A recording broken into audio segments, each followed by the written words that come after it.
In today's health alert, the FDA may be making changes to how it handles COVID-19 booster shots. The agency's top officials saying they're taking a closer look at whether to approve boosters for this winter.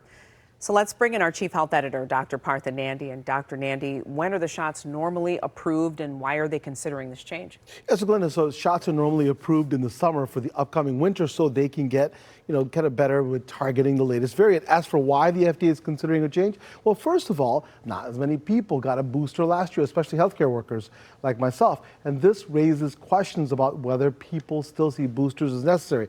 Also, the new FDA Commissioner, Dr. Marty Makary, says there isn't enough data on how well the recent boosters are working. He wants up-to-date data before moving forward with approvals for this winter. So vaccine makers are being asked to run basic studies to show that their updated shots actually still work, and not just to rely on older research. But here's the thing, right? The FDA has previously treated COVID vaccines like flu shots. Same basic shot, just update each year to match the newer strains. No need for new trials, and that system has worked well for decades. So what does this mean for people if you're trying to stay protected? Important questions, right? So right now, nothing's officially been changed, but that could shift in the coming months. Also, the CDC is reviewing its guidance, and they may decide to recommend boosters just for people at higher risk instead of everyone.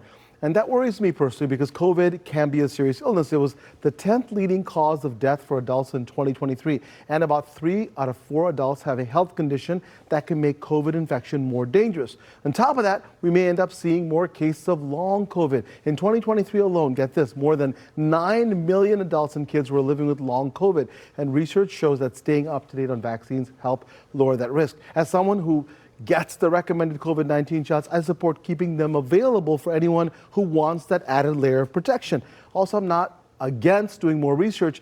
We know that the virus keeps changing, but constant studies, Glenda, could slow down things and leave people without timely protection. So I think we'll wait and see what they say, but I'm a little concerned that we could leave people open for getting more infections. And remember, you may get infected and do well, but your grandma, your aunt, or your uncle could get infected, and that's what I worry about. Because it's not just about me, it's about the community. It's bigger than you. Yep. Exactly. All right, thanks a lot, Doc. Hey, my pleasure, of course. If you have a health question for the good doctor, you can email him, Dr. Nandi, at askdrnandi.com, or send it to us on Facebook or X. We'll get it right to him. Hey, Doc, I got a question for you before you leave. So if we want to get a booster, should we do it now, sooner, before these changes may come? I think so, but I think we should wait for their guidance and see what they say before making that decision. Very good.